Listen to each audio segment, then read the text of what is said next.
All right, Okay, we're now live. we're live. We got the little I button. Sorry for the delay there, folks. Hello, welcome everyone to the first ever Comic Book Yeti panel discussion. First, but hopefully definitely not the last. I'm Byron O'Neill. I'll be your moderator and general herder of cats this evening.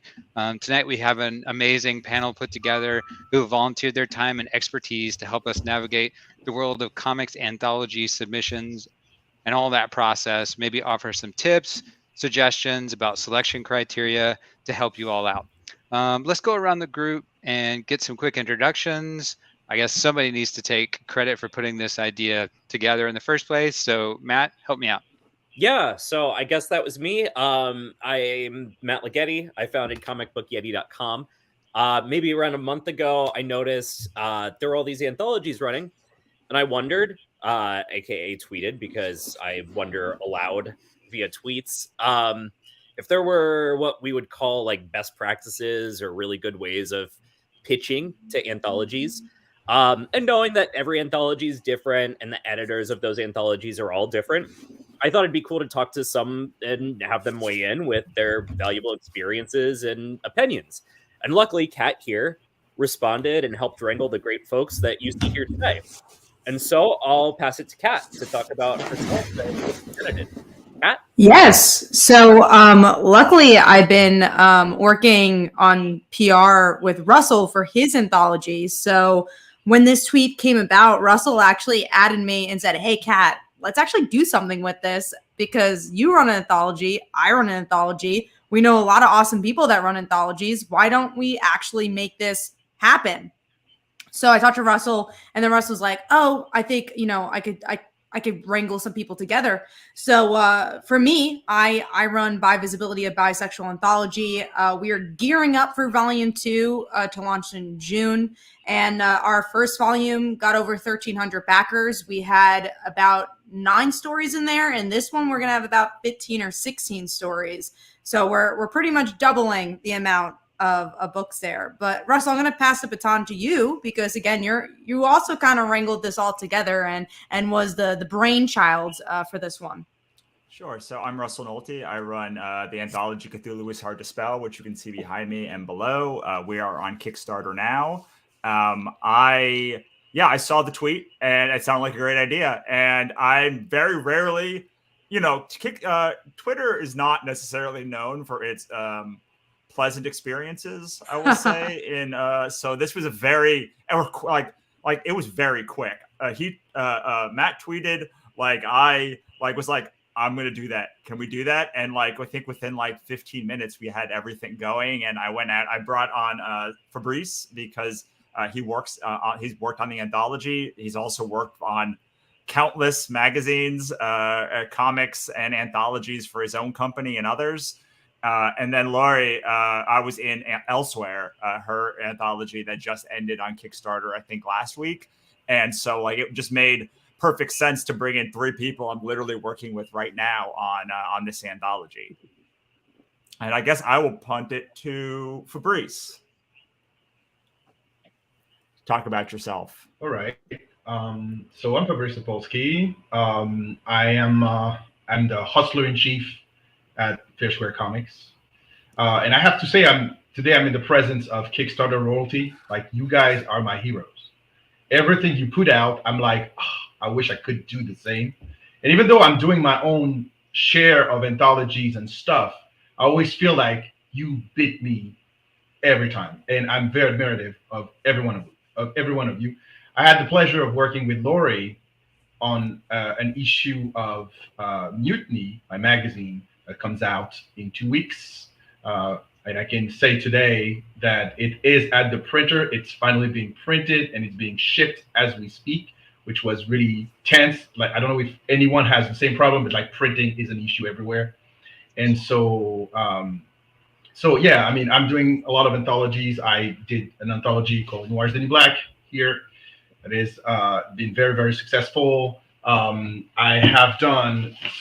doing this magazine called Mutiny that officially was a bi-monthly initially, but we just can't cope with everything that is going on with the supply chain.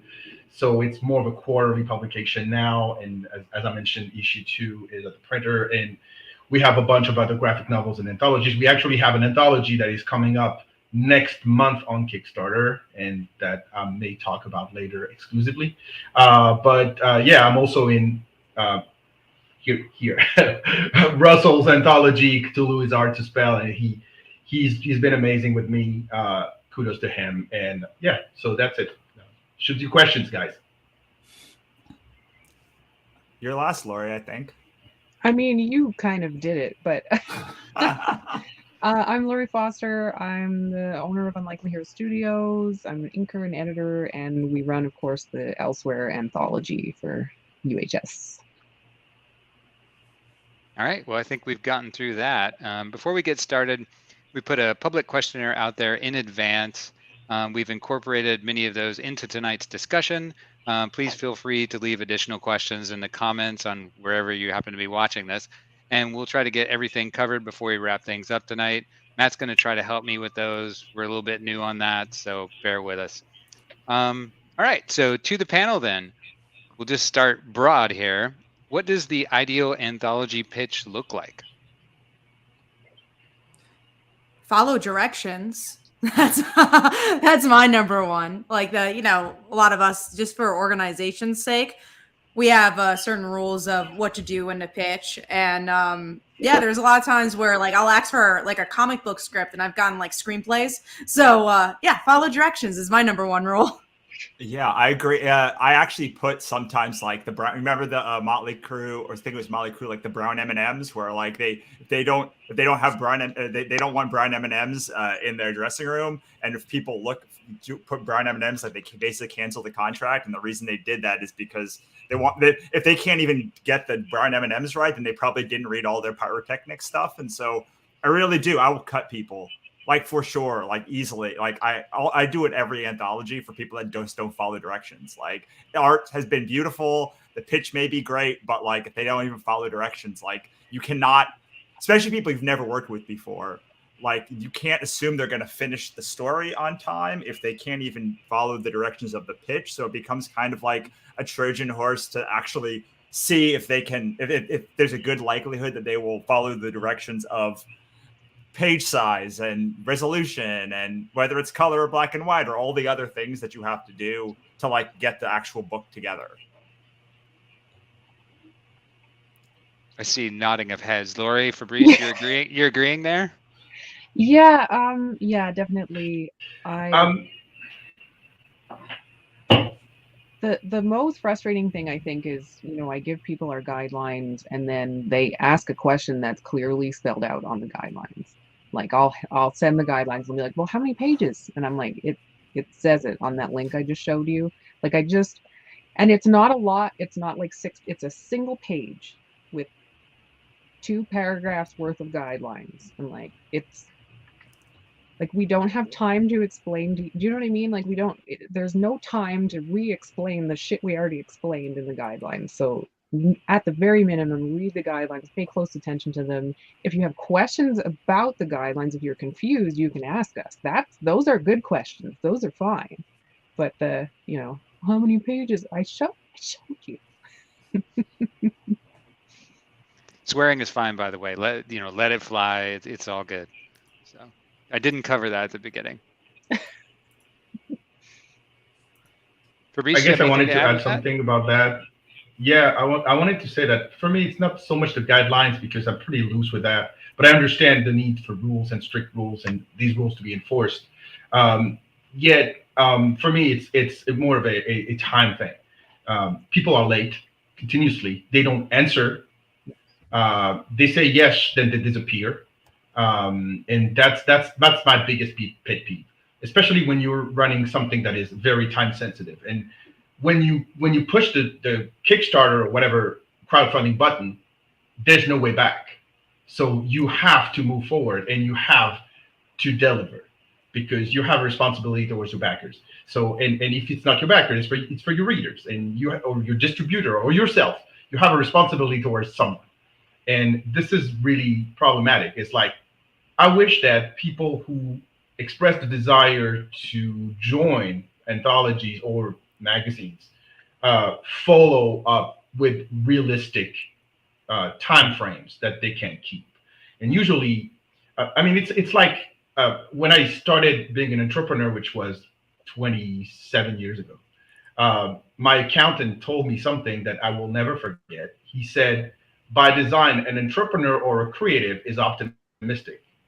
By design, an accountant or anyone with a suit is pessimistic. And I guess if you're the right, like the people in charge, you have to be a combination of both and be able to take action and be pessimistic when you need to. So you have to be more realistic, I guess. And this is something that you have to keep in mind all the time. You can't escape the deadline. The deadline will hit you, and it will be hard.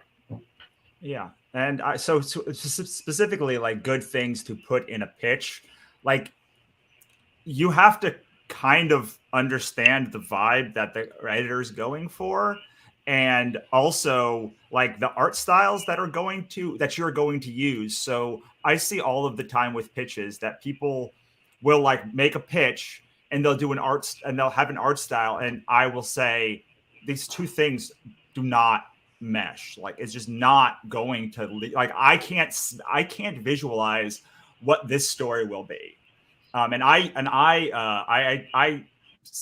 You just submit a 1-paragraph pitch basically to me. So like I'm not getting scripts. And like one thing I do is if you do send me a script when I tell you specifically not to do a script, like I will also cut you there. So like that happens a lot. Sometimes people will say my idea is kind of weird. Like I'd like to show you in a script, and that's a little bit different. Like if you like reach out, but like so if you have that 1 paragraph, basically maybe it's a page. It needs to have a hook. Because if it doesn't have some hook for why it's different, it's going to read like every other pitch that you get submitted. And this is a big problem. We had a story last time that came in. I don't think he'll mind me saying. My friend Travis Gibb did a pitch for the Cats of Ulthar for the second anthology, and I was like, I don't know, like there's nothing hooky here. It's just like a retelling. We've already done a retelling of the Cats of Ulthar, so I didn't get it. But then he had it produced anyway. He's like, well, whatever, I'm going to produce it. And when I saw the actual story, I was like, I have to have this in the anthology. It's great. Like it was a great, very interesting retelling, but it didn't come across in the pitch what was going to be different about it. And when you have, so like you always have 5 or 10 like really unique ones in each one that you're like, wow, like that's a really cool idea. Like I'm gonna have that one. I want that one. But then you have a lot of them that kind of fall into buckets, which is like I told people, for instance, in this one, do not submit to me a wrestling comic for this anthology. I'm only doing one, and I am writing it. Like I am already doing it. Do not submit a wrestling one, because every anthology I'll get 10 wrestling pitches. I'm like, well, and I still got some in this time, and I was like, well, all of those are being cut. Because like I don't want this is not a wrestling book. I want to have diverse like ideas spread throughout. I probably could do a wrestling Cthulhu book and like have enough anthology pieces just for that thing. So like you have to kind of look and be like, okay, like then you put everything into buckets. And I'm like, okay, I've got 10 stories that are kind of like this, and like I can only accept 2. Or like you'll use a very popular god. And I'm like, well, like there's 30 stories of Cthulhu here. Like I'm only going to pick 5 of them. So like you kind of, especially if you don't know the editor, you kind of have to be strategic and say like, okay, like I'm going to come in at the low end of the page count for 1, because what people generally do is they all go to the longest edge of the page count. And I tell them, I am not going to accept your submission, because if I have I can do 2 4 pages in the same as that 1 8 page, or 4 2 pages for that 1 8 page. And like, you really gotta like blow it out of the park for me to accept your 8-page story.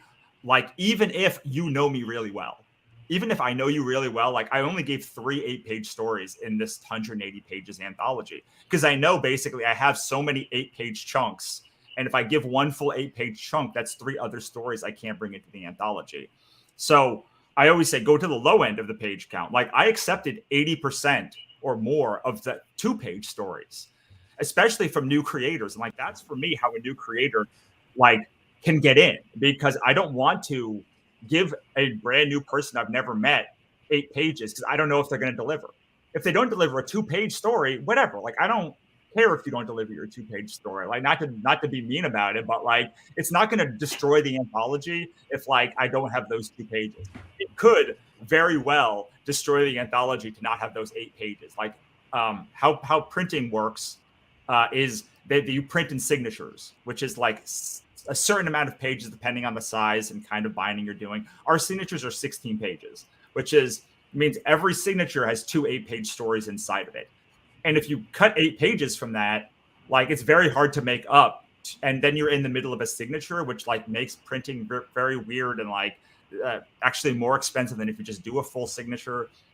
So all of those things to say, like, and the ideal pitch for a new person is to come in on the low end of the spectrum, to have an art style that is interesting, and to have a hook that you can do in those 2 pages.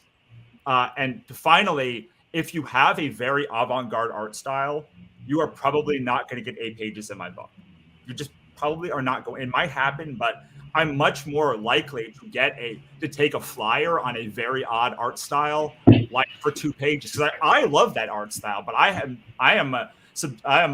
in service of the book and of the creation. So I do oftentimes be like, well, that's a 4-page art style. Like, that's a 2-page art style. You're trying to get 10 pages in this book, or 8 pages in this book, but like, people are very wary of specific art styles. And the more pages they have to flip through it, the less they are going to be interested in like specific kinds of art. So anyway, that's my last piece of it. Those are the things I think make like a really good pitch, especially to an editor that you do not know. It sounds a lot like making a mixtape, where like you have to kind of move stuff around and get a nice flow throughout the anthology. And you want this rise in action and storytelling, but also like the contrasting art styles and the long versus short. It's like it's an art and a science, it feels like. Yeah. And Russell, sure. you touched on it. So how much is too much for a submission? Is it better to leave a concept more open for development or closer to a finished product? For me, I've accepted pitches that are 1 sentence long, depending on like how long they are. So like what I'm really looking for is, what is the hook that's going to make this a complete thought? Which is one thing I didn't mention. So often books, stories, they just feel like a prologue to some other thing you have to read. Like it's 4 pages, but like then you got to go buy this book 1 or book 2 or whatever to really get the story. And like, so what I'm looking for is a complete thought. Like, it can be set in your universe. I have creators that set stuff in their universe all the time very effectively, but like it has to feel like a complete thought, and that it's with a satisfying ending. So whatever that hook is going to be to make it feel like a complete thought, that's what I'm looking for. Kat, So on our angle, actually, for buy visibility, because of the things that have been mentioned, we actually ask for completed scripts for our pitches, because we don't want to be stuck in the moment where it's just like, oh, you gave this pitch and you actually don't know how to write it, And I feel like to really get a vibe of what a writer does and how they write is to actually get the script. So it's a first draft script, so it doesn't have to be perfect, but it has to have something to be like, oh, we can work with this and we can actually like help you edit this story to make it really good. And another thing we do, we pay the writers when they get accepted. So that's another thing. They get a page, right? And then also they don't need to know an artist to get in. So we can pick an artist for them, or they can pick an artist as well. So because I feel like with a lot of new writers, especially wanting to break into comics, they don't know how to find an artist. And we really wanted the opportunities. If you're a really great writer, we don't want it just to be, oh, you couldn't find an artist, so you're not going to apply. So that was kind of our biggest difference, is we actually don't do we do want a log line because we need to know what the story is about, but really we just make them dive into the script and we read that, and that's how we get the gist of if we want them or not. So when you're talking about just a written proposal with no art, what will make that stand out? Kind of what Russell said, a hook, honestly. You really want it to be different, especially for our anthology, which is about bisexuality. We either want a different genre, we just want a different angle. We see a lot of slice of life. We see a lot of, romance stories. So we kind of want a different angle on the romance story. I think a good example of that I'm trying to think of our last volume. I'm so in our volume right now and I don't want to spoil too much, but I'll spoil it for volume 2. We do have a story that's, it's kind of a romance story. She finds out that she's bisexual, but set up in the future. And it's this robot that matches them. And I was like, oh, that's so cool. And it's like a different way to explore bisexuality and romance / slice of life, but it's a different angle. It's a different genre. So that's something that we really want to see, is just either a very personal story or something that I felt the emotion, because you could tell a good story that it's just around the table and there's just some good dialogue, or it should just have an awesome hook where you're like, oh, I've never seen that before. That's cool. I want that in my book. Fabrice, Laurie, you want to jump in there on that? Yeah. So for us, it's a little different because whether it's Anthology, the magazine, or anything that we publish as a company, we have a one sheet that is available on our website, and we strongly encourage creators to fill that one sheet. And I feel that up to now, I've only accepted people who were using the one sheet. Like, if you're not using the one sheet, like, I'm not going to want to answer you or be interested in your stuff. In the one sheet, there's absolutely a one-liner, and there's this thing that I call why this comic has to exist. And if you are able to answer the question, that means that you got my interest. Because if you're not able to explain why your comic needs to be made, why would I invest money on it? Why would I invest time on it? Why would I invest anything on it? So creators are their best and their worst enemy. And they have to be able to defend what they come up with and fight for it. For Elsewhere, it's also kind of different. At least when we started with completed submissions, so just finished art. That's kind of evolved over the years. Like when Russell submitted a script and just told me like what he wanted to do, basically. It kind of varies.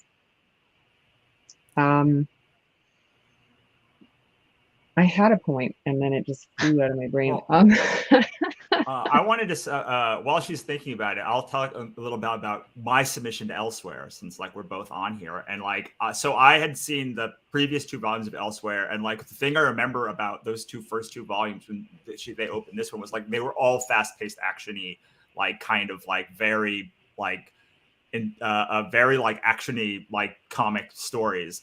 And the thing that I thought was a fun hook was like, and the hook of Elsewhere is every story starts with like elsewhere in the universe, this other thing is happening. And so I was like, well, like the thing that came to my mind was just like, what if this one monster is just ordering cold soup, or like ordering soup at a ramen restaurant, and then like ends up like the soup comes cold, and like there's no, like, it's very low like tension story among all of these like very high tension stories. And so that was, and I thought for sure Laurie was going to say like, that's stupid. And she was like, she had such enthusiasm for it. And I'm very glad, but that's how I kind of went in. I was like, okay, this is what I remember from the anthology. And like, here is how I can make something that I think is fun, but also is a thing that's probably not going to be pitched often, because like there's certain anthologies that just like, they don't usually do like slow stories or stuff like that, or similarly, like there's stories that have a lot of action or like don't have a lot of comedy, and like you can kind of help your chances if you have if you know the editor is open to like new kinds of submissions, because sometimes like the stories are all like, this is the tone. I had a friend of mine had an anthology that was like, they're all like My Little Pony stories that are funny and in color, and like all of them had to be like that thing. But they only did that 1 volume. Usually once you've got 3 or 4 volumes, you're like, okay, I need something different. Like I need something different to get people to come back in here. I need to expand my audience to people who haven't been in this book before. So like I need to find new creators with new kinds of ideas. So that was, at least for my one thing, was like, this is what I remember about this anthology is they're very high octane stories. So like, I'm going to pitch something that is like silly and very like low stress and low energy, not low, like low stakes, so that it can complement the thing. So like, it shows that you know what the anthology is, and then like, this is a thing I think will add to the universe. Did you think of what you were going to say, Lori? Did I chit chat for long enough so you can Right. No, it's fine. Well, I was going to add to that. It's funny because like elsewhere, like you said, it's really broad.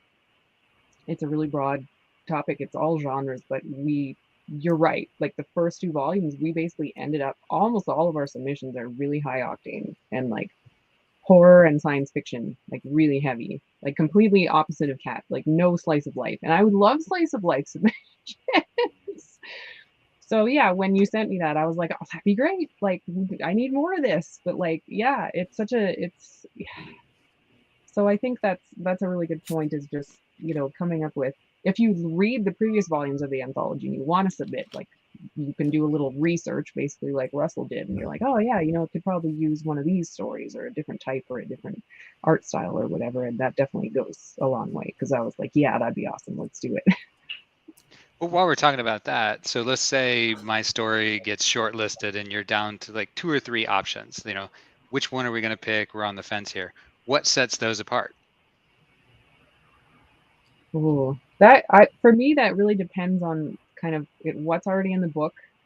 Sometimes it's because we get a mix of black and white and color submissions. Sometimes we don't want too much black and white. Sometimes it can be that. And then we have flow, and it might be something that goes better with the flow. Sometimes it's a matter of lettering for us. There's some really bad lettering jobs on real good stories. And that will make or break an entry entirely, like if it's bad enough. Lettering is a job, and usually the writers is taking shortcuts and doing it themselves because they think that they can save a couple bucks. But this is a real job, and it's not your job. Whoever is listening to this, if you're a writer and you're considering doing it and you have no idea what you're doing, please leave it to pros. Like, yes, you're going to pay a fee, but it's going to look good. And if your book or your story doesn't look good, this is the end for you. Yeah, you there's no way around it. Like, good lettering is very important. Yeah, no, lettering is at the utmost importance. Like, I'm also even just thinking from a Kickstarter marketing point of view. I think the readers, sometimes they don't notice what's wrong with the page, and you're like, oh, someone looks weird about this, I'm not going to back it. But then as creator, oh, it was because the lettering looked weird, that's why they didn't back it. So that's so important. But when you get down to the last 3, yeah, it's kind of like what Lori said. I think it's really just depends on what's in the book. If I have like 10 slice of life, I'm probably going to give it to the sci-fi story. So try just doing something really different. Also, we're always here for diverse voices. So let's say we don't have like an asexual story yet. Like, that's something we don't have. Like, that's something we might want to put in. So whatever makes your voice unique, add to it. Like, either add to your story, or we have a bio section where you can let us know, what makes your voice unique and what experiences you've had in life. And that sometimes will help us be like, oh, that's really, really cool. Like, I would love to have that in my book. Yeah. I mean, Lovecraft is a polarizing figure among marginalized communities. Let's just say that. And so for the Cthulhu is Hard to Spell anthology series, I made it a habit of making like an own voice requirement. Like, there had to be 50% of the stories had to not be from cis white men. Like, it had to be something on there. And like, we've been very blessed that like we did that the first 2 times. We didn't have to do that the 3rd time. But I'm assuming all the quality is the same. Like, these are not stories that like, this is like, you are looking at 3 stories that like are the same in quality. So it can be that. It can be like, we have 4 pages left and these 2 stories are 8 pages and that's a 2-page story. So like, it can be, man, we have 10 stories that are of the same kind of art style. And like, this is not that art style. So like, I'm going to take a flyer on that. and it can be for the Lovecraft one. It can be like, man, we have 20 gods we have 20 Dagon stories, like, or 5 like we can't have any more Dagon stories, like or like deep ones or something like that. It can be, man, there's a lot of like depressing stories or a lot of comedic stories, so like I need to have like that spot in, but it does, you sort of fill it in with the guaranteed yeses. Like you're like, this is a yes, this is a yes, this is a yes, this for me. And then you're like, okay, where are the gaps? And you're like, well, there's not going to be another wrestling story because like there's 12 pages of wrestling, so like every wrestling story has just got to go, or like that. And that happens all of the time. And sometimes I'm like, oh, like there's that one story with like that one weird god who I've never heard of before, and like that's in. For the first anthology, we had the origin of the Lovecraft universe, and like that was a brilliant pitch by someone because like it was the only, like we had to take it, like we hadn't it like had to go in because it was the origin story and it was the only origin story and it was the first book. So there's all of the things that you can play on depending on the kind of book that it is. But I have to also say, someone talked about like doing your research. I think it was maybe Laura and Kat, and like an editor usually has been doing this before. They've usually put out some sort of book before, not always, but like even if you just look at their Twitter stream, you can kind of see what they're into and like their sensibilities. And the more you can be like my company's name is Wannabe Press. Like you can see, we don't take ourselves too seriously. So like it's right there in the name. Like you can see the logo that we use. And so you can kind of make some assumptions about the kind of stories that they want. But it's very hard to do that because you might be like, this is a perfect Wannabe Press story. And it's like, yeah, but so are the other 40. You should have gone the other way. And I mean, the most important thing you have to do is really believe in the story. Like Fabrice said, like you have to believe in the story and be like, this is so cool because of this reason, whether it's 2 pages, whether it's 20 pages, like whatever it is, like you have to be like this deserves to be made. And this is really cool.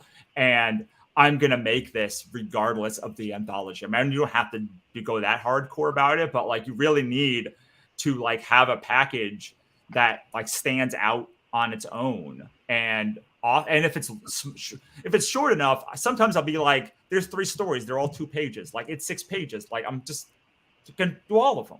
And sometimes you do have that break if you are on the low end, less so on the high end. Yeah, I was going to say actually. Oh, sorry, you sorry.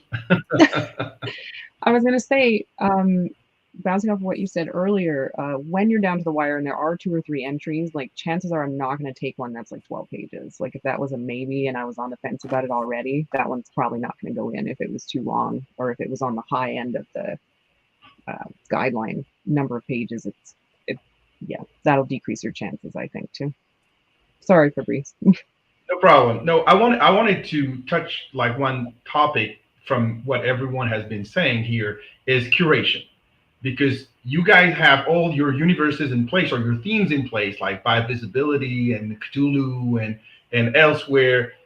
You created your own logic, and the stories that you welcome into your anthologies obey your rules.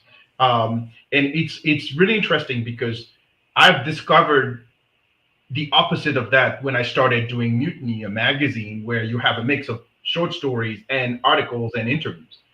And as opposed to before, where I was exactly in the same position you are in, like Noir in Black, for example, it's like, okay, I need 13, then 16 Black creators who come up with noir stories. So it was pretty easy to get my casting. But when I'm doing a magazine, it's like starting from scratch every time, and there are no limits and no boundaries to what can come. And the thing is, I find myself in a position where instead of curating what's being thrown at me, I have to pursue people to get more stories because there's always room.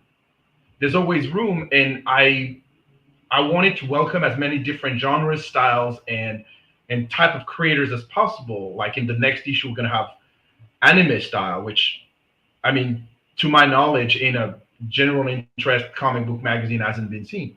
So you have a combination of horror stories. You have a guy who draws like Bernie Wrightson, and 15 page later, you have an anime story that has nothing to do with it. But the whole thing works because of how it's built, and it's a constant challenge. So my question is to you. I'm sorry, I'm doing the questions today. My questions to to you guys is, how do you do when you have your open submissions in multi-theme anthologies if you guys are doing that? Because it's hard. Yeah. So you asked how do we do open submissions? You're kind of cut out there at the end. How do you do with open submissions and pursuing talent when you have multi-theme anthologies? Like when the topic is more open than just one thing where you're curating around one type of story, one topic. Yeah, I mean, because we do go out to art to. It's very hard. Like I do not envy what you're doing, Fabrice, because like going out to people is really tough. Like I sent hundreds, like literally hundreds of messages to creators, like across the during the submission process of this anthology, and got maybe like 5 or 10 who actually submitted, and most of them actually made the piece. So like we do have open submissions, but I do like I know people I want to work with, and honestly, sometimes it's been 5 years and I finally get them. They're like, I don't know. And then like they'll see the first book, and sometimes I'll be like, aha, like now you know what I'm doing, and like you like it. And sometimes it's like literally sometimes the third book, especially because of the Lovecraft's problematic nature. Like a lot of people were like, especially from marginalized groups, were like, no. And finally the third time they're like, okay, I get what you're doing, and like I understand like the process of this, and like I'm gonna do it now. So oftentimes it was just like, oh, okay, this book has been out long enough, or there's been enough issues that I get it. Like I finally get it, and like I want to be in there before it ends. So I don't know if that helps answer your question, but like it does. No, but it's funny. It's funny you're mentioning like the reluctance of people from diverse groups, because I have the opposite problem. Because my company by design is immigrants and minorities, so we have these people already coming to us. It's finding the other guys that is a problem, and so because we don't want to close the door to anyone. So I have creators who naturally won't come to us because they say, hey, you're the immigrant and minority guys. We are, but that doesn't mean that the door is closed. And people are welcome as long as they have a good project, because Mutiny is different. Mutiny is the Switzerland of comics. We welcome everybody, wherever you're from. But I get what you're saying. Yeah, for by visibility, we kind of do a mix. We're known for our open submissions, and that's where we find a lot of our stories. But this time around, there is going to be two writers and a couple writers actually that came not from submissions. I was just like, hey, I wanted to work with you for a long time. Or there was just even a couple of friends where I was like, I think your voice would be really cool. What do you think? And we got a lot of stories for that this time around, which is cool. And actually for By Visibility, a lot of times we need to find more artists because we get so many writing submissions and not enough artist submissions, or like maybe we don't feel like the art style fit enough for like a writer might team up with an artist. We're like, we don't really think it fits. We think that the script could fit for the story, or even if we have an art style, we're like, oh, the art style is really good, but like and fits for the story, but the script is not really what we want.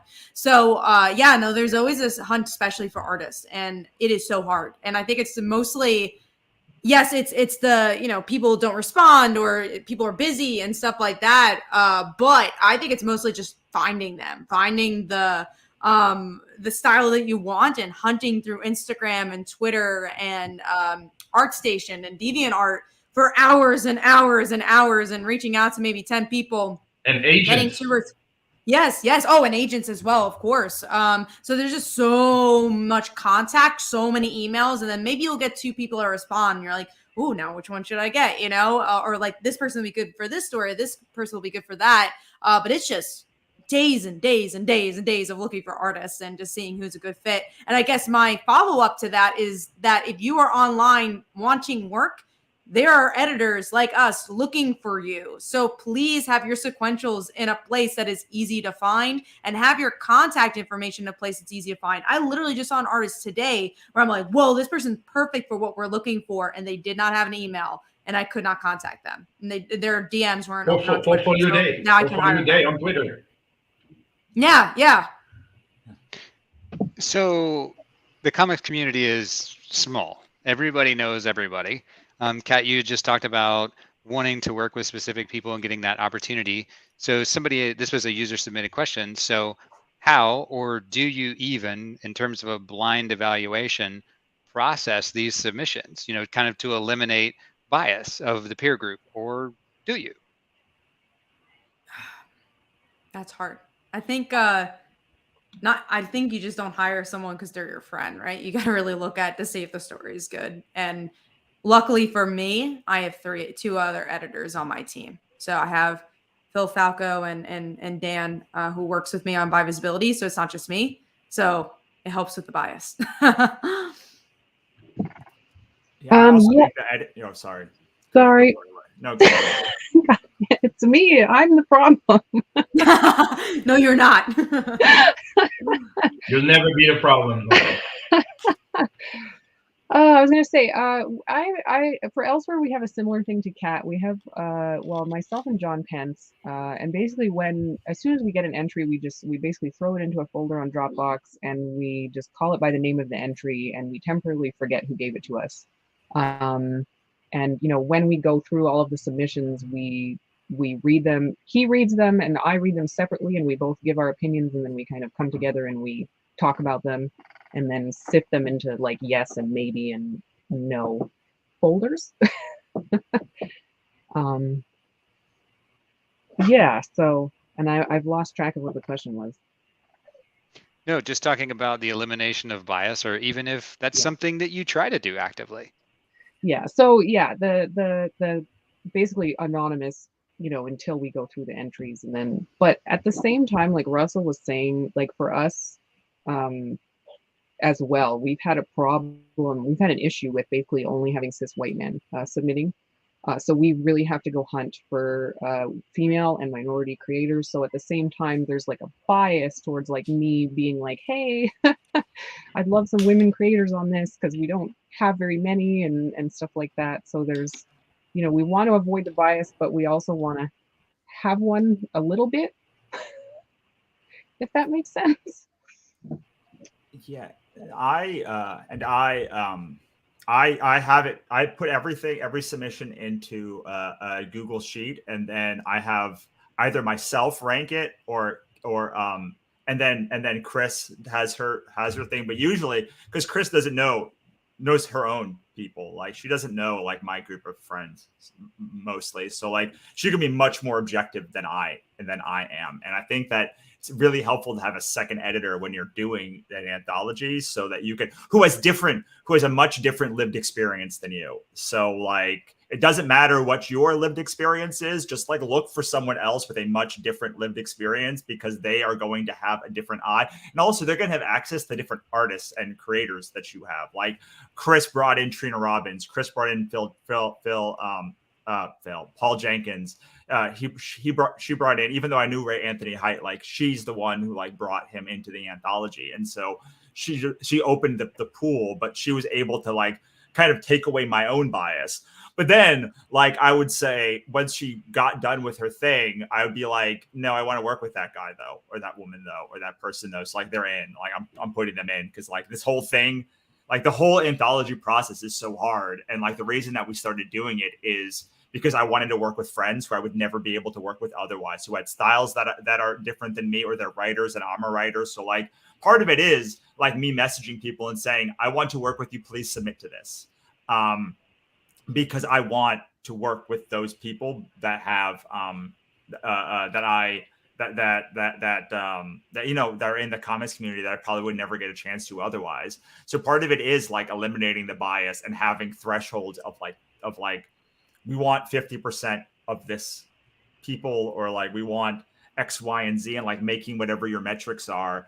And then I think 3 people is even better than 2 people. But like You can also just bring in people for the submission process, because having too many editors in the scope of like the editing process is a lot.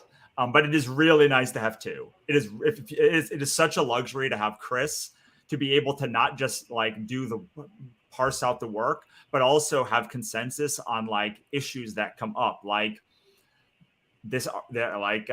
we had an issue this last campaign of an artist like harassing women after they got hired, but before we actually did it. And like, we had to be like, how do we move forward with this person? Like, do we pay their kill fee now? Or like, what is the process? And like, me alone, I don't know how I would have handled that, but like together we came to a consensus pretty readily of like what to do. And like, that's a very extreme example. But it does happen. Like sometimes you have to pay a kill fee, and like sometimes you're like, story, they just didn't get it. But like, so, and throughout but especially in the submission process, you can be like, can you look at these 10 submissions and tell me like what you think of this kind of thing? Is to me the best way to avoid your bias and to bring things in that maybe aesthetically, because the hardest thing is to look objectively at art and be like, this is good art. Like, this is not like subjectively, I don't like it, but objectively, it is very good art. And by bringing in someone else with a different lived experience, like they will have a different opinion on art, and you can come to a consensus of like, this is good art.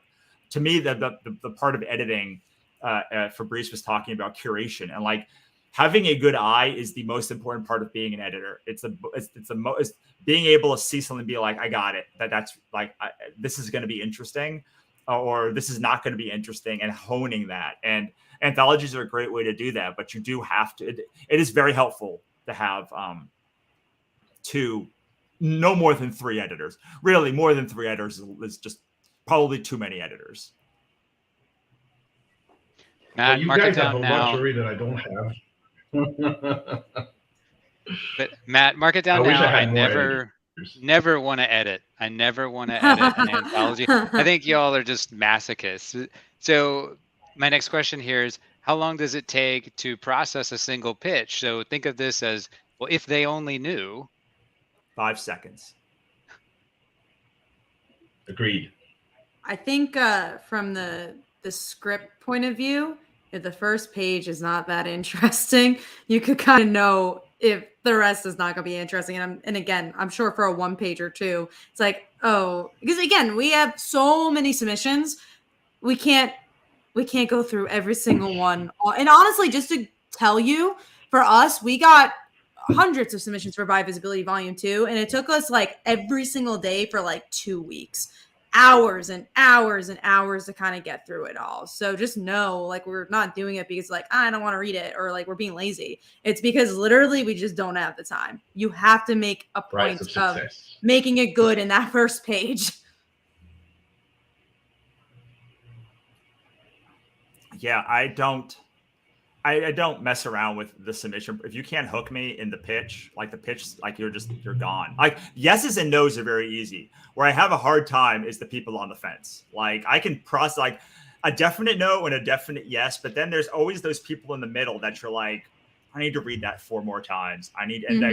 So like it probably averages out to a minute or 2, because like some ones I sit on for. I go through and they keep coming back in the middle. They keep getting ranked in the middle. And I'm like, we have to get 5 of these, and 10 of them have been ranked too high.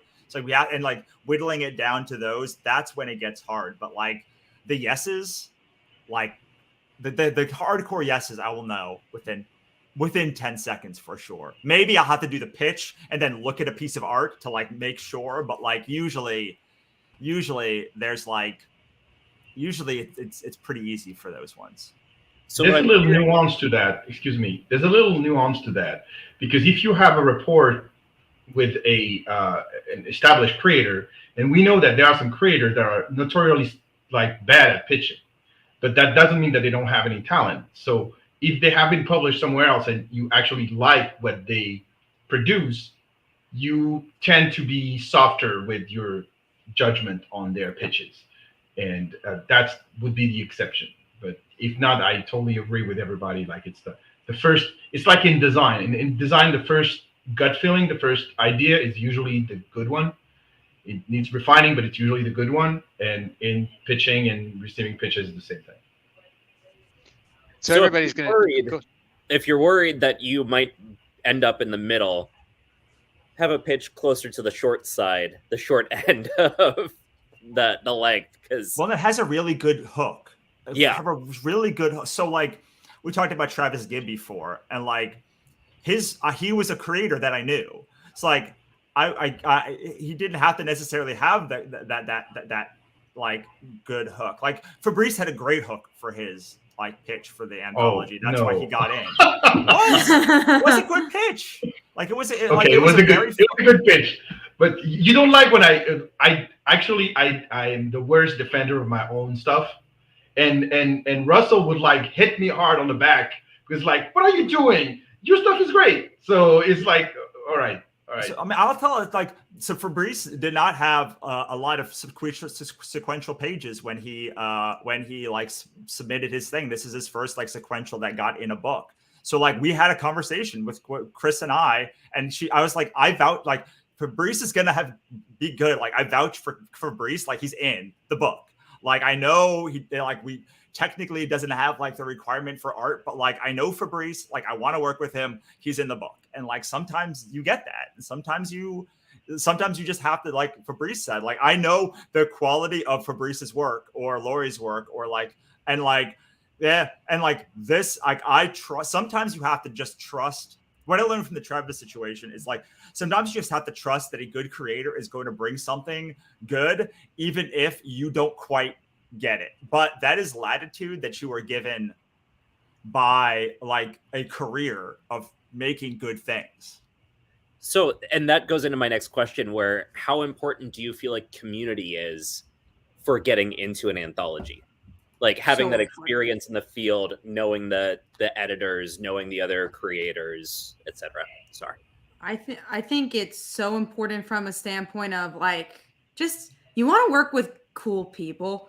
You don't want to work with people that are jackasses. So if you know, like, okay, like, I've known Lori for a long time through just combo community. I know Lori's awesome. I'm going to hire Lori because of it, just because of what I know from other people, also my interactions with Lori. And then on the flip side, if you're a big part of the comic book community, you might have a social media following with comic book community and potential backers. And from a Kickstarter standpoint, which is all of us here, we want backers. We want people to back the book. And that's a big part of doing anthologies, is to get people that normally wouldn't back your other projects to back this anthology. And in the long run, back your other projects. So that's also a big thing, is if you have a good following and a positive following. I don't want to say you have 20,000 Twitter followers and you're a jackass. But if you have 20,000 Twitter followers and you're awesome and you're a light of positivity, I'm going to probably want you in my anthology. I was going to add to that we do have, a couple on top of, people that we know we want to work, like Russell was obvious, but that was easy choice for me. I know him. I know that he's going to deliver stuff that I asked him to deliver, all of that stuff.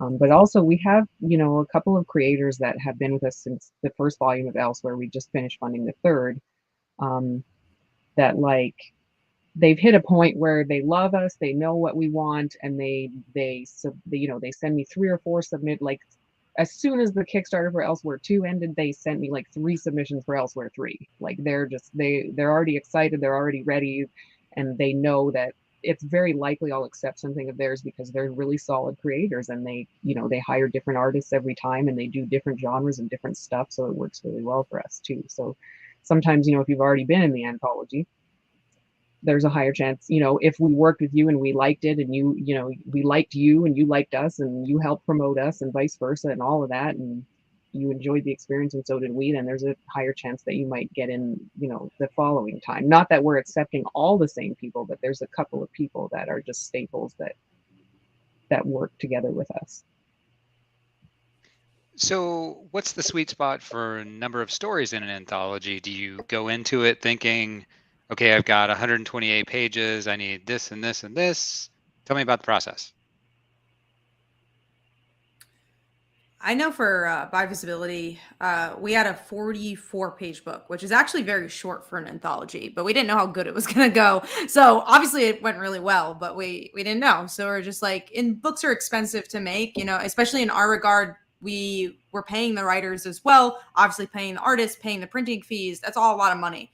So we were like, all right, let's do 44 pages. And then we made the success we did. And we're like, oh, we can make this a lot bigger now. So I think it's just knowing your budget and how much it's going to cost. Like now we have our budget sheet for volume 2. So I think that's really the big determinant is like, all right, well, how much money are we willing to spend on this book? And Yeah, I also had the just same making a thing. very concrete budget. Mm-hmm. I had the same thing with Noirs and New Black. We started with 13 stories, and we ended up doing 16 because like we couldn't choose and we had the money. So it really is that. But even there, I'm gonna spill some reality facts here. Producing a volume like Noirs and New Black, which was 148 pages book, it was $54,000 in creators' fees. That's a lot of money. And I'm not even counting the printing and the distribution, and of course USPS, which is a challenge because every 6 months the rates are going up. So it is challenging to create those kind of anthologies on Kickstarter or even everywhere else. And now I can tell, like 2 years after, we sold close to 4,000 copies of Noirs the New Black, which is a lot. But the book is still not profitable. So, and I think that's a big thing to ask yourself too is, again, how do you want to make a profit? Do you want to make a profit off this thing? I think everyone always wants to say yes on it. And I think that's how you should look at your budget. It's just like, all right, how much do I have to make on a Kickstarter, make a profit off the Kickstarter itself? How many copies do I need to print to make a profit when I have these at Comic-Con? So yeah, know your budgets, crunch your numbers. Yeah, but on the other side of that, especially if you're a new creator and you're doing an anthology, part of it is like cool by association. You know, like we worked with Paul Jenkins like last time, and I was like, well, I can just like never make a comic again because like his run on Spider-Man was like with Umberto Ramos was like one of my favorite comics ever, and so like part of it is like, if people signing off kind of like who are in the anthology that like you're like maybe not like intentionally, but by like submitting to the anthology and being part of it, like they're saying like, you should read this book. Like I believe in this editor enough to like be in this piece. So like especially if you have a small, you talked about community. I think anthologies are a great way to build a community, assuming that you're not a dictatorial like jerk when you're doing the editor. Like if you can make it successful, like sometimes having a bigger anthology is better, even if it's going to be much more expensive, because you know, our first anthology was 224 pages. That's way too long. It's way too long for an anthology. But we only had 50 creators. Like there's a long stories in the book, but like it built the company, like it built Wannabe Press. Like it was the thing that like people, like all of these different creators like came in to the book and were like, hey, like kind of blessed the book and me as a creator to be like, you should watch this space and like Russell's work.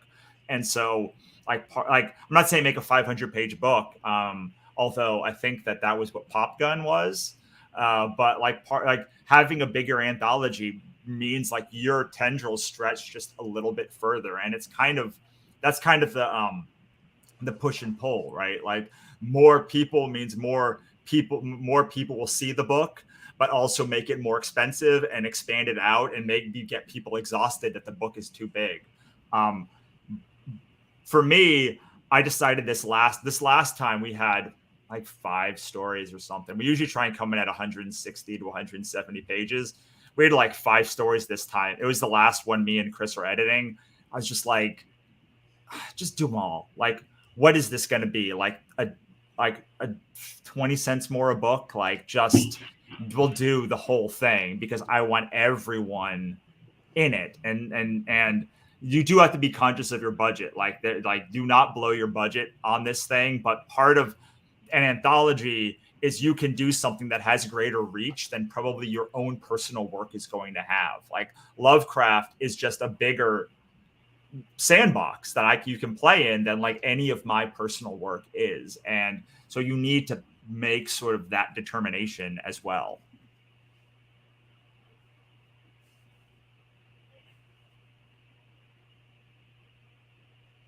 Well, we've got some user submitted questions that I'd like to, present here.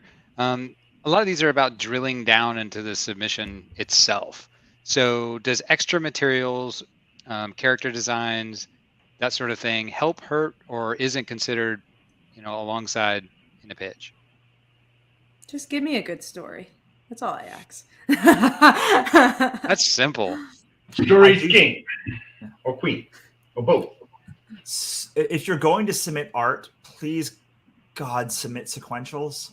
Like, please. Yes. Oh, yes. Like, do not submit one pages or something. Like, even if you have to make sequentials because you haven't done them yet, like, make sequentials. Like, a 1 page or character design that looks cool tells me nothing. Like, it tells me nothing. Like, it tells me you can create that character in that pose. It does not tell me that you can stay on model, that you can letter, that you can do those, or that like how to actually deliver a page. Not that there's not a lot of skill in making that one image, but comics is a much different kind of art that you need to do. So if you're going to make an additive thing, then like make sure that you have sequentials. You can have other things too, and make sure you have sequentials. By sequentials, I don't mean 5 pages from 5 different books. I mean at least 3 to 5 pages of 3 to 5 stories that show your range. Kat said something very important earlier. She said, if you don't know an artist, don't bring one just because you need to bring one. And I think you're right. Too many people feel obligated to bring an artist. This is not the right way to go. The role of an editor is to create the best creative team ever for each story. And so leave it to us. Leave it to us. If you're an artist and you don't know a writer, we'll give you a writer. If you are a writer and you don't know an artist, let us do the job. We'll pair you with the best person for your job. We have the knowledge, we have the experience, and we have the distance. Yeah, because I think it's a detriment if you have, okay, let's say you have a great story, fine. Like, we're going to obviously accept you. Let's say you have a medium story and an artist that we don't think fits very well for our book.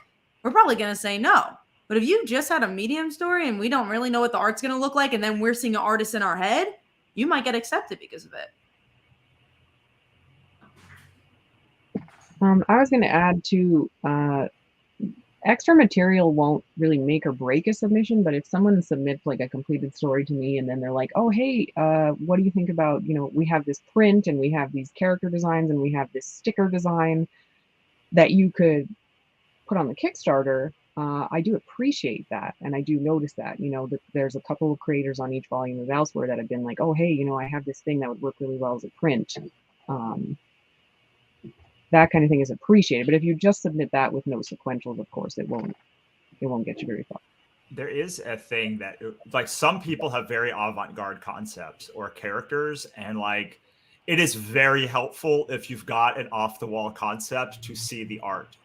In that case, even just character designs, heck, even like someone else's, like, that just to get a sense of it. So often someone has, like, you can't get a sense of tone from what they've written, and like the art then makes or breaks it because you can see like what the vision is going to be. More often in that specific scenario, it makes more than breaks. So yeah. So with a story, then, is it better to swing for the fences and kind of expand the brief, or kind of, as Kat was saying, you can have kind of a medium range story and you have a better chance of getting in? I mean, I won't read it if it's too long. I just won't. I won't. I'll read the first paragraph, and like, if you can't, I just will not do it. And in fact, just having a big block of text for like 5 pages will make me go, I don't know. that's more than you even. You've got like 500 words in the whole story. Like this is longer by 10 times than the whole amount of words that will be in this story. Yeah, if you're telling a whole backstory about like your one character and saying, well, oh man, when he was 5, he broke his foot, and it has nothing to do with about him being 5. I see that on Kickstarter pages itself sometimes, where I'm like, oh, when just from a marketing standpoint, again, sometimes over explaining doesn't sell the product, and that's the same thing to an editor. You're trying to sell us something, so if you're over explaining things, then it's like, oh wow, I don't want to read that because. What am I supposed to know from this? Like in your head, it's interesting. In our head, it's like, I don't know. It's kind of a mess. Especially because those are discrete pages. So like it's a discrete story. So if I was hiring you to do a graphic novel of like 200 pages, this is a different story of what I'm looking for than a 4-page story that someone is going to turn the page, know nothing about, and then suddenly, like after 4 pages, they have to be done. So like that is how much effort, like you have to, maybe you should write it and then distill it down. Some people are very good at just like, they have to write long, and then they distill down the concept to like just its heart of the story. Because that's what I'm looking for. I'm looking for heart of story. Well, and it's like Kat said too, you guys have a limited amount of time. You've got all these pitches to get through.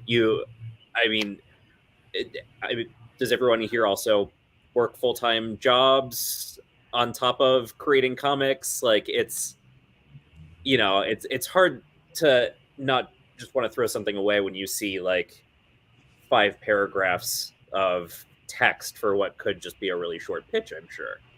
It is, but I do want to say, like, I don't want to speak for the other editors, but I'm sure they would agree. Like, we want your pitch to be good. Like, I want every pitch to be great. Like, yeah. I want to like have a very hard time going from 100 pitches down to 99 pitches because they're all so good. So like, I know we're like, I've said a couple of things that are like, I only read for, but like, I desperately want all of the things to be good. And I think every editor is like that.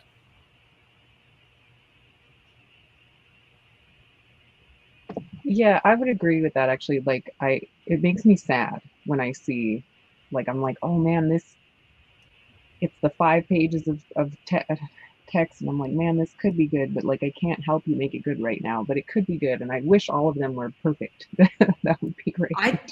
I think that's the saddest, is when sometimes you do get through the whole entire pitch and you're like, man, that was almost good. That almost got like accepted. If it was like this one thing here or there is like, oh, you have potential, but not just yet, And I think those are the saddest pitches, because you're like, man, I want to accept you, but there's here this and that for the reasons why I can't. I think so a lot of times.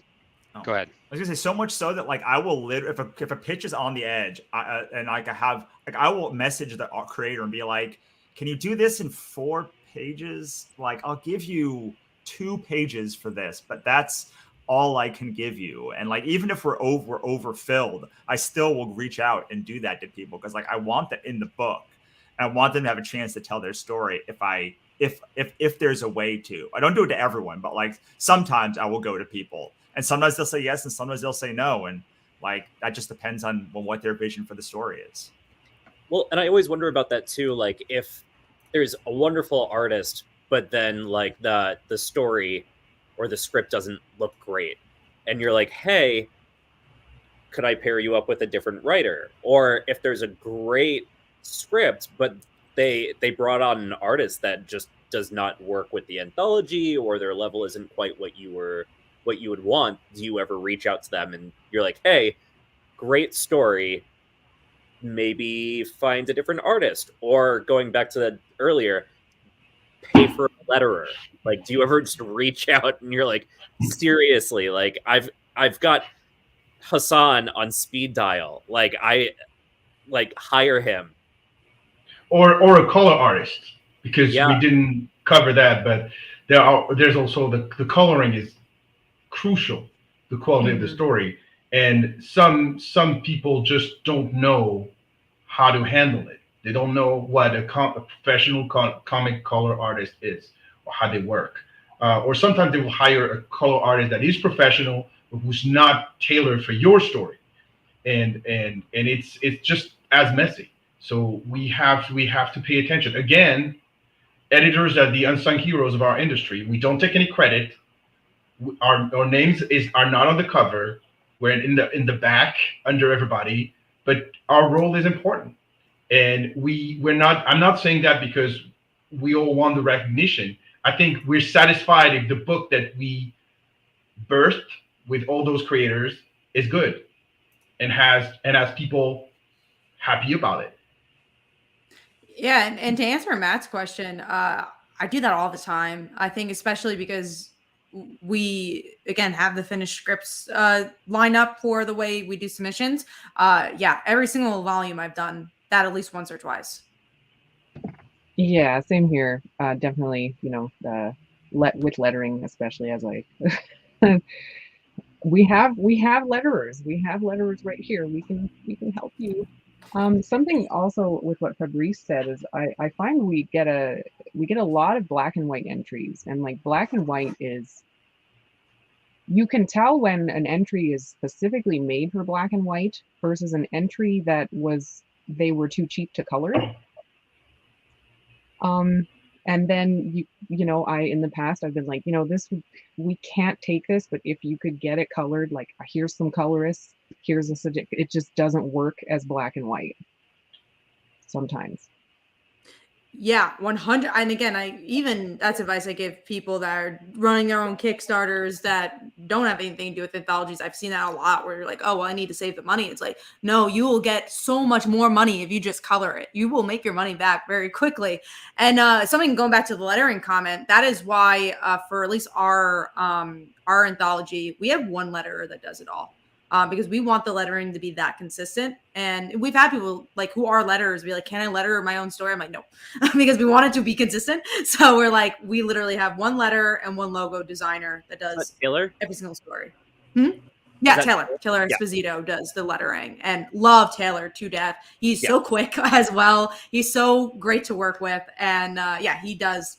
And then Letter Squids does all the logos for the actual stories. So that is how important lettering is. And I think logo design is as well. Yeah.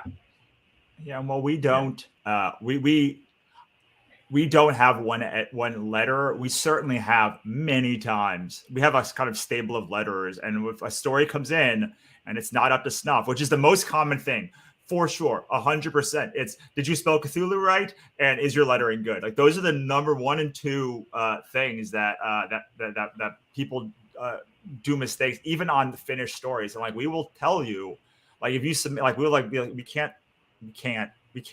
take this. Like here are a list of 3 editors that you can use, or any other editor. But here's our stable of editors that letterers that we can use, and it's. They saved so many stories. Joel and Micah, specifically Stan, they've saved so many stories from being tossed.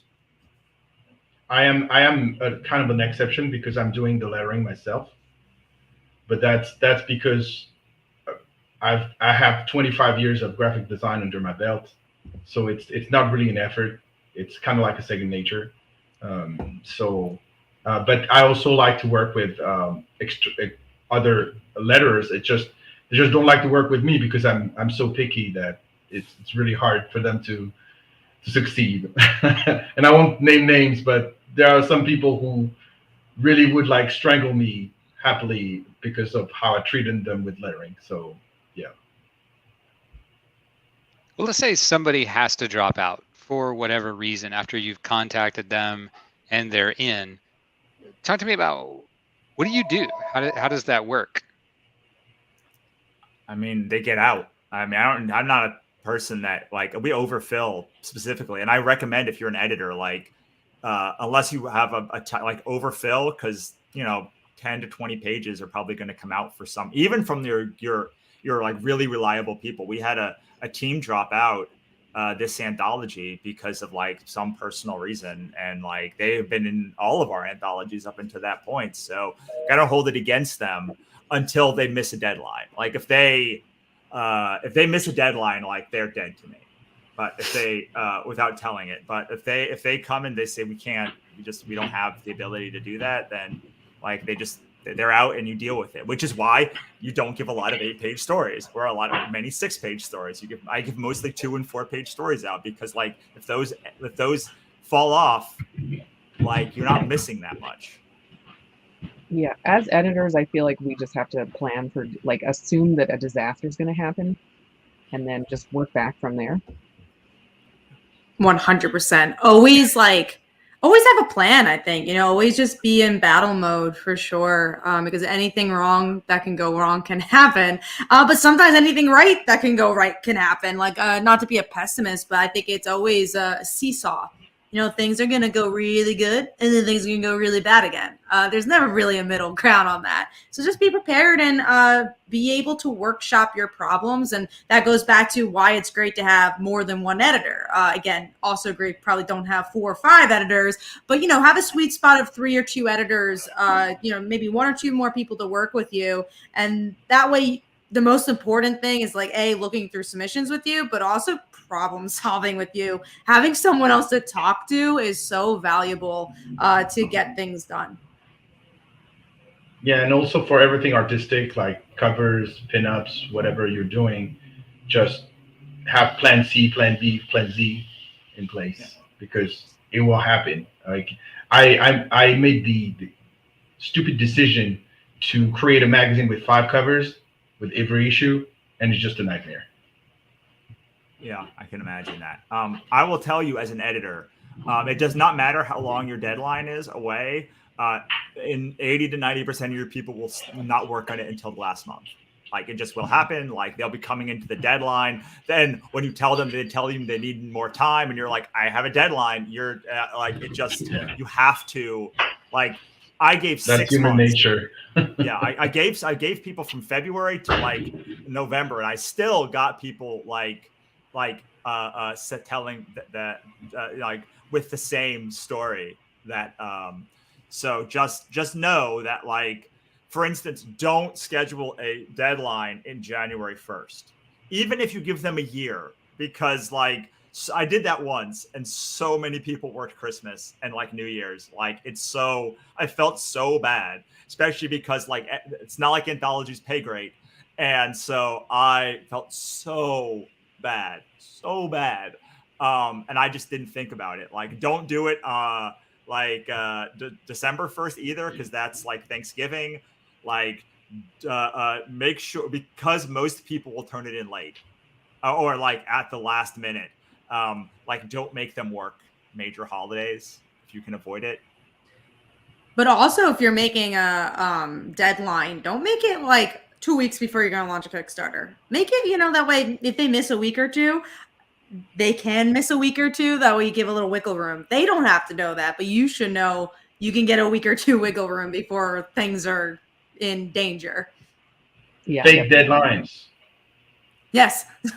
Yeah. It does make a good impression, though, to submit before the deadline, like early.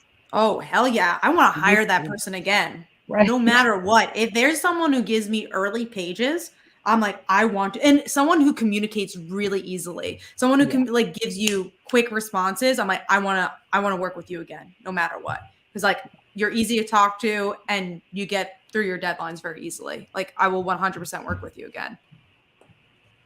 Yeah. It's very, for people that haven't done this for a long time, like, it's so, it doesn't make sense how important it is to just do good work and show up on time and be pleasant. Like, you say it, like the triangle, but like I'm telling you, like, I'm doing this for a decade now, and like the absolute number one thing is if you can be on time / early, nice, and good, because like I've gotten submissions that were early and bad, and I was like, I feel really bad. You should have taken more time on this, or showed it to me earlier in the process. But like, if you can deliver like a killer story like early and be nice and pleasant, like, you will, like, you'll get work because every editor will say yes to your story. Like, and if you can just not be a problem, like, Like that's why I hire such a group of creators that I've worked with before in these anthologies. Like I try to fill an anthology so that if only my people who I know will deliver, like I will still have a book. And then like I can give 80-page new pages out. But like, hey, if it's a 100-page book with just like my regulars, like I have a book then. So yeah, I mean that's so important. Reliability is comic book excellence. That's good. I was going to say just don't be a dick, but sounds It's like good, but you cannot be a very good creator and not be a dick. Like, there's so many creators who like I love to death, but do not want to be put in a book. So you have to be good, at least good and not a dick, but preferably on time because you're going to put in pages in and they're going to be wrong. There's going to be something wrong with them. Like they're just like not every story, but like 10% of stories through no fault of the creator's own will be wrong and need corrections, and you do not want to have that at the deadline. So what advice do you have for people who have been rejected? It's not personal. Ooh, it's not personal. It's a part of the process. And also, if you didn't get in, because I've gotten so many people ask for the next volume. They're like, can I submit the same exact story I did last time? I said, you could, but probably won't get in again unless like I gave you a note saying like, oh, like literally it was just because we didn't have enough room. Please resend the same thing. I've only done that, I think, once. So yeah, don't send the same thing. And I think this is just something I don't like doing just because of like time.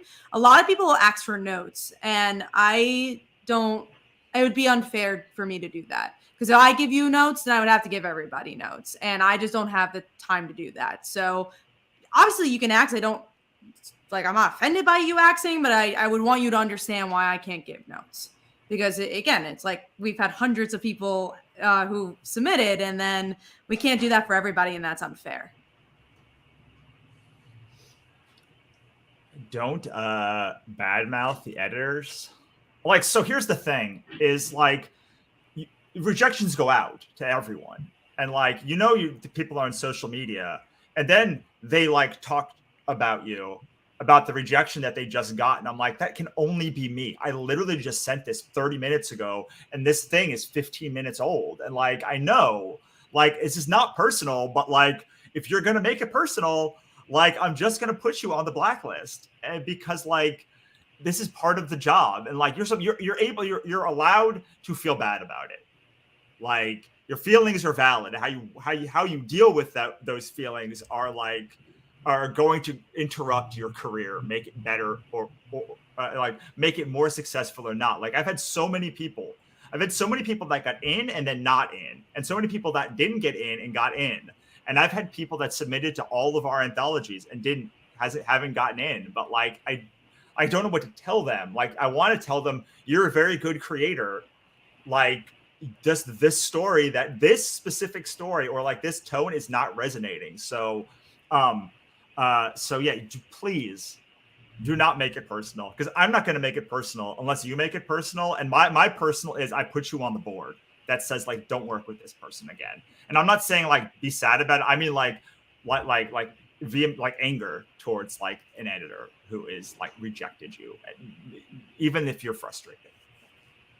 I was going to say, like, don't give up too, because we do have a lot of new creators who are submitting, and they get a rejection and they're like, well, this is just not for me. I'm not good at. That's not the case. Like seriously, it can just be like Russell said. It can be a matter of tone. It can be something really small. It can be it doesn't fit. There's a lot of reasons why it could be rejected.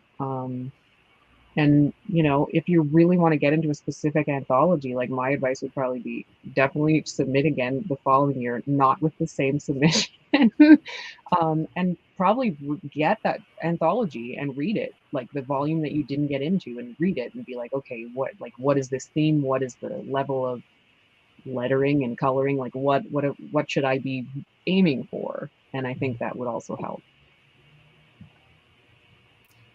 It's also not because your story didn't make it into an anthology, that if you are offering it to another company, another studio, it won't work because it will be more their thing. So I mean, there are so many opportunities now, so many different labels, so many companies, so many projects going on. It's just too much, actually. But it's actually a chance for people to get in.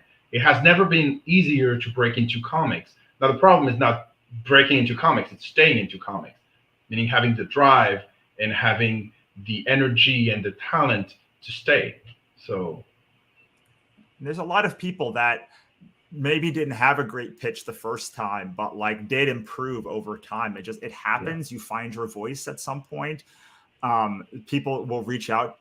People will maybe reach out to you and say like you should submit to this anthology, and it's not like the end of days. And I really can't stress that what Lori said, I think, which was like read the anthology, because almost assuredly, if you read the anthology, you will be like, oh, I get it. Like, yeah, like you had this story, so you couldn't put my story in. Or like, oh, I've had a lot of people be like, oh yeah, my art's not that good. My art's not good enough to be in this book. And like they've said it to me like years later. Or like the story wasn't good enough, or like they weren't experienced enough, like they didn't put the right team together. It's just, especially with comics, it's so much, there's so many factors. Like I had an artist who submitted to an anthology, a writer who submitted to an anthology with an artist that screwed me over on a previous project. And I was like, I'm not working with that guy. Like, no. And I just immediately, like, because you have 100 things, then I saw him at a convention. He's like, man, I don't know why I didn't get in. I was like, the guy screwed me. Like, you were there. Like, what? Like, why would you submit with this same person who like did not like do like? So yeah. Sometimes it's like that minor thing that like you don't have control over, and you may not like even know what the backstory is. So you really just have to take that with grace, because taking the rejection with grace shows me that you have grace. And that you will be like easy to work with. Like the easiest way to show I should never work with you is to not be gracious about the rejection. Not that you have to like it. I'm not saying you have to like it. Like you can, I hate it. I hate rejecting you, and I hate being rejected. But like you just have to suck it up and keep going. So I may regret this one. As editors, what is that thing that makes you cringe? You see it deflates your soul. You just were like, why did I even open my inbox today? I think somebody who's trying to write a comic and they obviously have not looked up what a comic even looks like. I think that makes me cringe the most, where it's just like, man, I don't even know if this person's ever read a comic. Like just the whole entire layout is just like, either they didn't look for 2 seconds to see what a comic book script looks like, or just you could just tell that they've never read a comic before. And it's like they're wasting my time and they wasted their time. And I feel like there's a respect level when it comes to that. So they don't respect the medium, or they don't respect me as a person to, it's just like a waste of time when you do that. Like I did, I think it takes 2 minutes to look up just the way to write a comic script, because there's no full throttle way to write a script. There's not like, oh, here's 30 minutes of like how you write the perfect comic script. It's all different. You just have to have like panel 1, panel 2. If there's nothing that says panel or page, like that kind of upsets me. Formatting is extremely important. I remember having a team of professionals sending me a 10-page script, which was panel 1, 10 lines, panel 2, 14 pages. That says a lot about formatting. And it's the same as people who are, Kat is right. This is really awful. Your eyes are bleeding just by seeing people who are using the same formatting as movie studios or animation studios or video game studios. We're comics. We're different. We have our own set of rules. We have our own formatting. It's nothing. Just invest in Scrivener. There are multiple examples online that you can ask your editor. I'll gladly send you an example 100%. Of a script. And you can. I educated a few creators like that, and it went smoothly. And after that, they get it. They're smart. They get it. So it's just formatting. Formatting is like really they have to respect you and your time. And Comic Experience has like a list of scripts that you can just get. Like, it's free. Like, they didn't have free scripts when like I was making like the first, like it just didn't happen. So like you had to go and like buy scripts or like go to convention, but like you can now just go to like just type in comic scripts and like comic experience will show up. But like mine, since I can't say either of those two, which are both good, I'm going to say this used to be a movie, but I think it'd make a really cool comic. Some variation of that sentence makes my eyes want to bleed.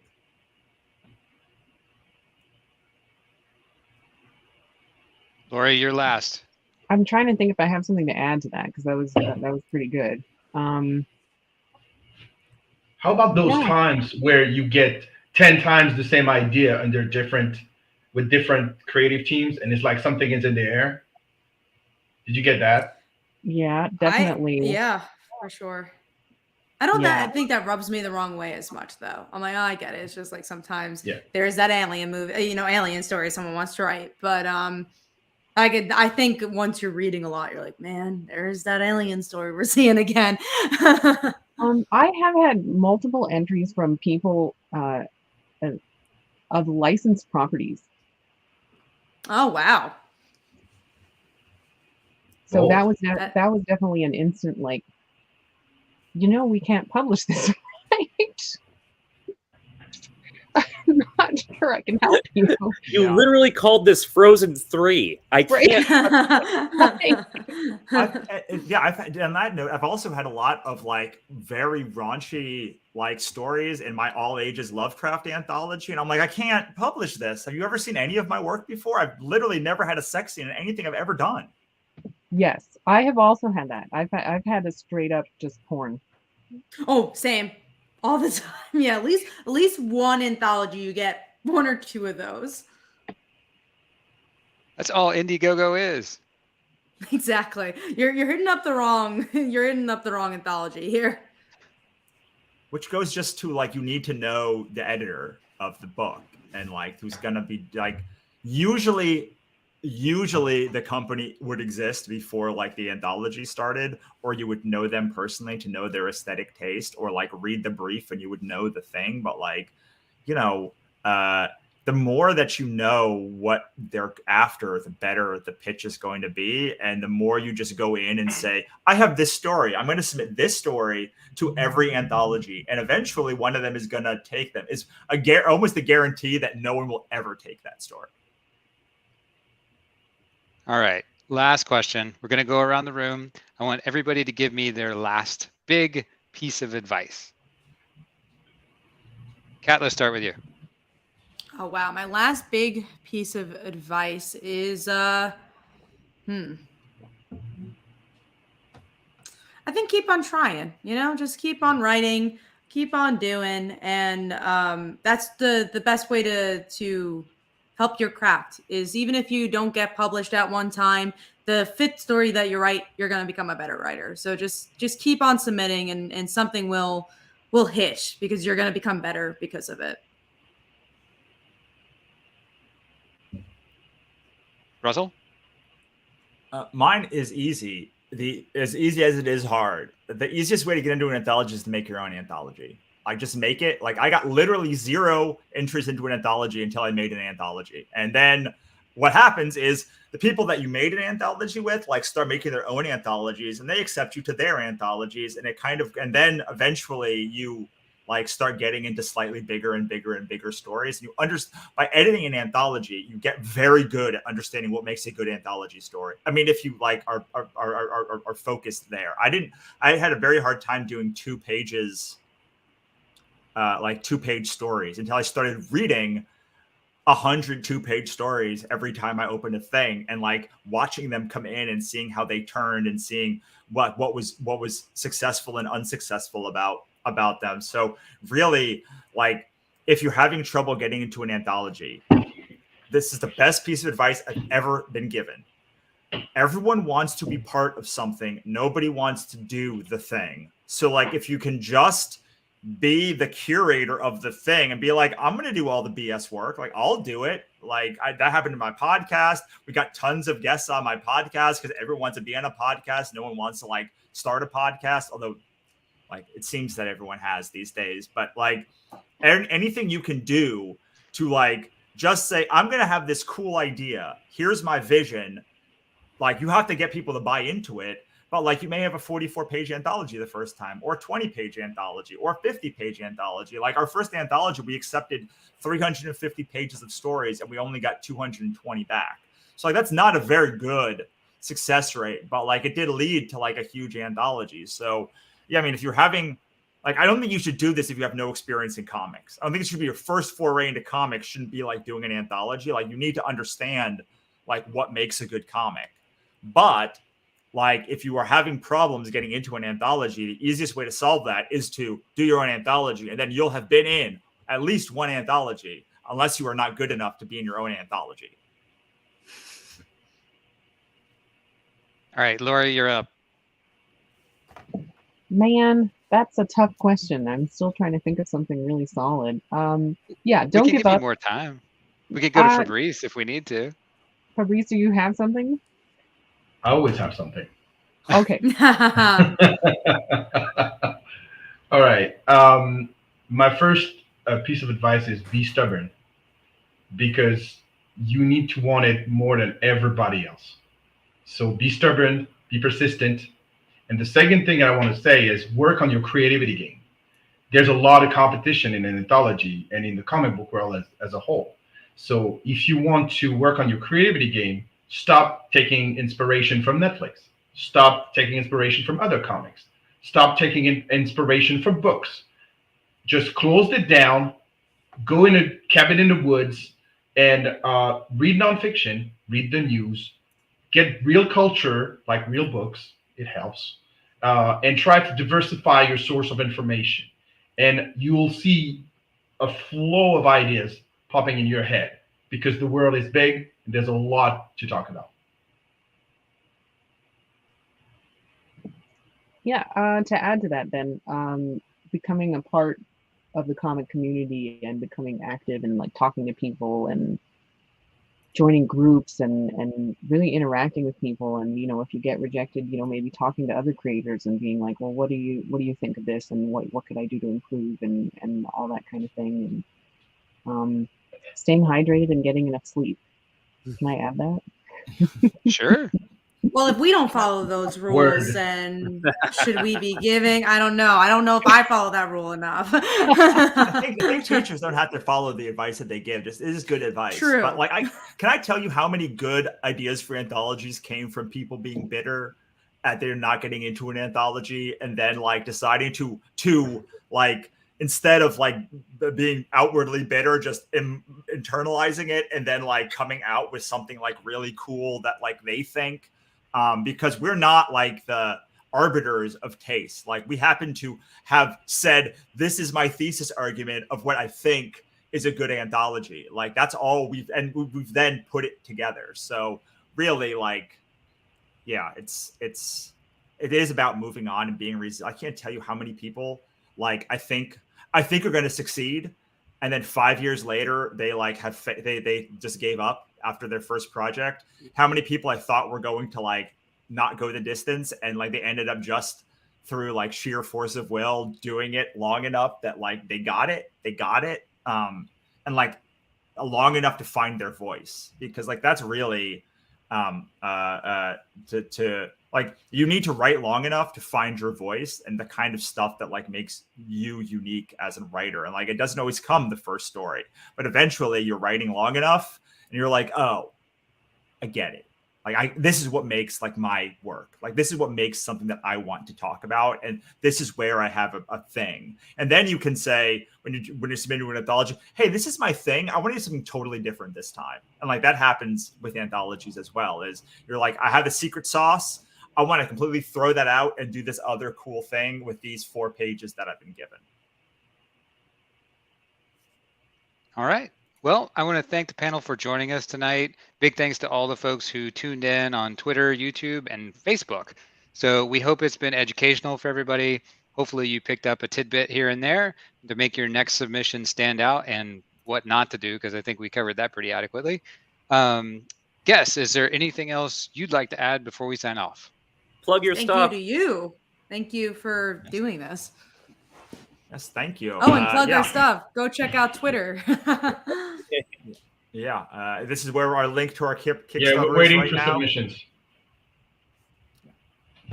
And same thing, fishwarecomics.com. If you want to get in this beautiful magazine that comes out every quarter, just like Lori did. Lori here. Sorry. you can pitch me. Pitch to us. All right, Yeah, Matt. for Go ahead. me, it's just, yeah, we're uhstudios.com. If you want to submit to elsewhere, the guidelines and all of that stuff is uhstudios.com/elsewhere. We're taking submissions for volume 4 until November, so get in there. Awesome. I want to pitch. Let's do it. All right, Matt, do you have any parting words? Yeah, again, I just want to thank our panel guests here for joining us and taking the time to answer all of these questions. I think it's really helpful, and I really hope that it's a good resource for creators in the future. Byron, I want to thank you for hosting and moderating when I said I was going to do all of it, and then I was like, I can't do all of this. This is too much. Please help me out. So thanks for jumping on and helping. And he's doing this on top of everything he does with the Comic Book Yeti podcast, Cryptid Creator Corner, and the CBY YouTube channel. So please thank him by liking and subscribing to both of those. Also, if you love podcasts and also getting weird, check out Grant's podcast with us, Into the Comics Cave, wherever you find your podcasts. If you like what we did here tonight and want to see more like it, let us know. We always want to be helpful to the comics community. We'd love to invite these wonderful people back. We'd love to do more like this. So if you'd like to let us know by way of donations, simply search for Comic Book Yeti on Patreon or Ko-fi, however you want to pronounce it. I pronounce it coffee. Everything helps. Last, we just launched an extremely limited edition coffee collab with Rootless Coffee. Go to rootlesscoffee.com, click collabs, and buy you or someone you love a pound of cosmic brew. And again, go check out Russell's Kickstarter. Cthulhu is hard to spell right now at cthulhuishardtospell.com, or just go to Kickstarter and try your best to spell Cthulhu, and I have faith that you will get there. Thanks for watching this, and thanks for putting up with all of these shameless plugs. All of you. I love you. Oh, God. Matt loves everybody. It's just strange. I'll close by saying this is Byron O'Neill for Comic Book Yeti. Be sure to tune in to our next panel discussion. I think we're doing webcomics next, so that should be pretty cool. We'll be releasing information about that soon. And take care, everybody. Appreciate it.